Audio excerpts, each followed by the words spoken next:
Hi there, and welcome to Geckos Galore. Today we're going to be cleaning out a Crested Gecko's enclosure.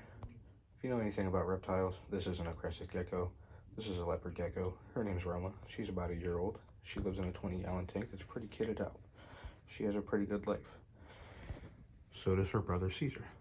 He lives in a pretty good tank that's pretty decked out.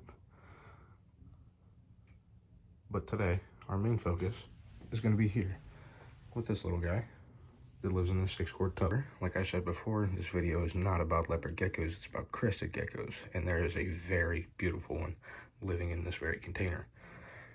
He's a cappuccino flame, and he is extremely gorgeous. I'm gonna relocate him so that I can remove the lid and show you guys. I'll be back in 1 second. We're gonna remove this lid now and show you guys the crested gecko. Now, like I said, he's a flame cappuccino, and he has great coloring. He's here on this rock, relaxing, enjoying his day.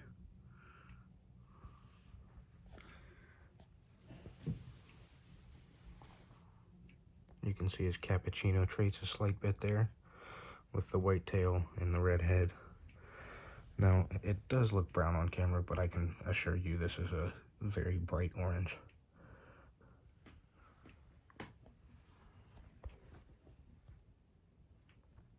There's a few main things you're going to need when you're cleaning out the baby crested gecko enclosure here.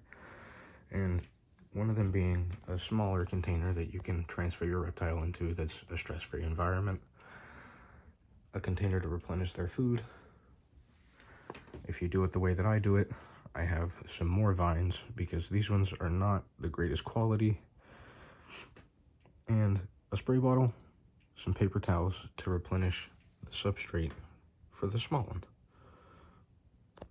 As far as this little guy goes here, he gets Pangea gecko diet with apricot, and I have this little chopstick chopped up that I use to stir the food. It makes it a lot easier, and it's just an essential tool for me. So first we're going to start by removing this hide. I am going to move a little bit slow because he's only been with us for a week, so I don't want him to become too stressed.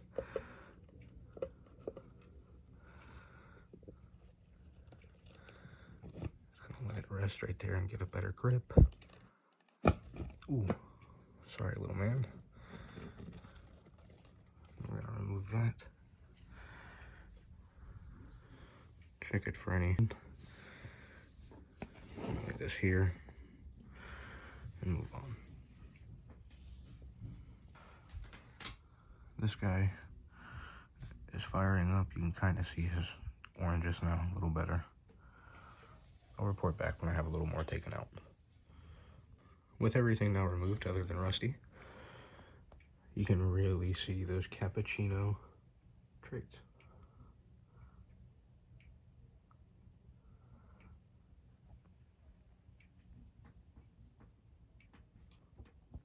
Now we're going to transfer Rusty into this container.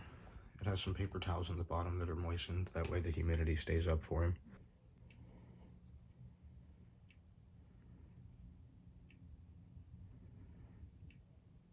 Those beautiful colors.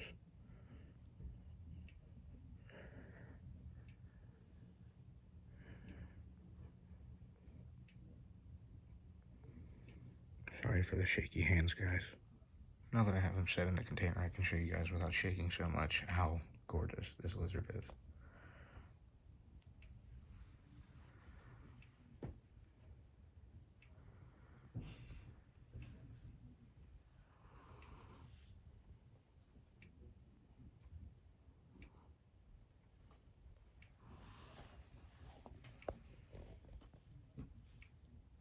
Look at those side markings and the kneecap traits.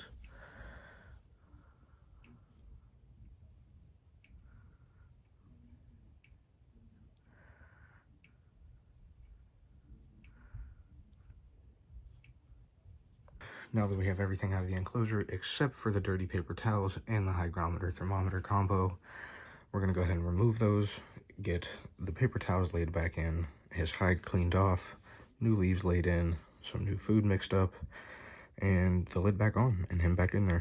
So the way I'm going to ensure that there's no spillage is I'm going to take this and fold it, and take this and fold it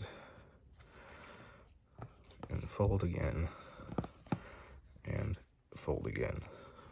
And then we're just gonna toss that. Now, we're gonna clean this tub out because there is some stuff here, and there's also just some water droplets that we want to get out of there. And then we're gonna lay some new paper towels and get those nice and moistened up before we put the hide back in. Now that we have the hide cleaned and the paper towels laid back in, we're gonna go ahead and mist this.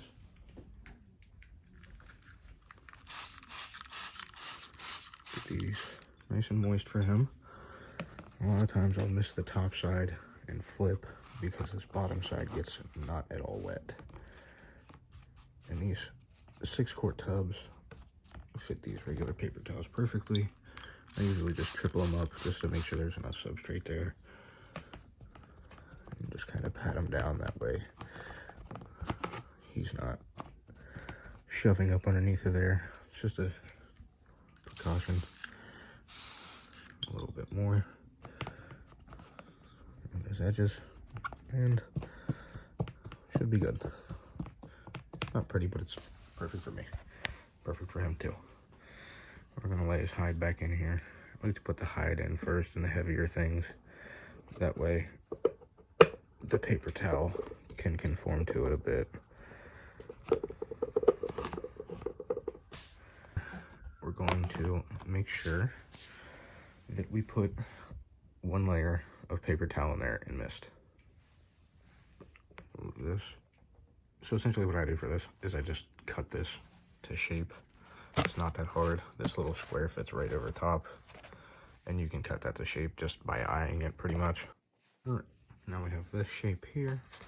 We're just gonna kind of lay that in there. I really did just eyeball it. It doesn't have to be perfect.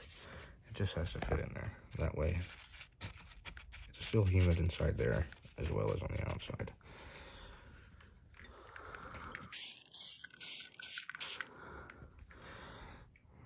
There's that. Now that this is in here, I misted it a little bit, just damp enough to where it's going to stick to the bottom for him. He's not going to have any trouble getting around in there. And now we're going to lay some plants.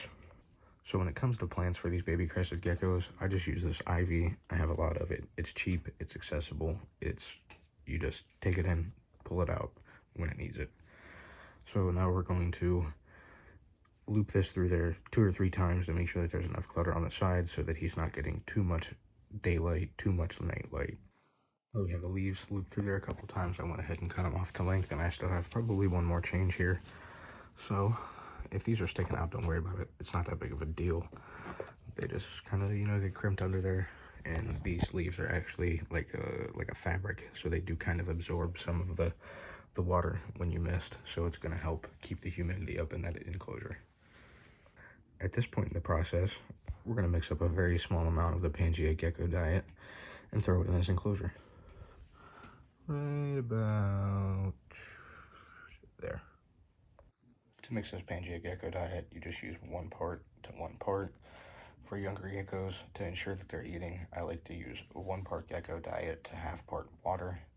That way it's thicker and I can see when they eat and how much they're eating. Here's the finished product. It's a relatively thick paste. If I lean it anyway, it's not really going to move that much. So I did decide to put his food on the other side, not here where I previously shown. However, with all of this in, we're going to give it a quick mist, and then we're going to return him to his enclosure and give you guys a nice little video of him inside. So we got Rusty here in the container. He's checking us out. We're going to go ahead and get him back into this container and see you in 1 second.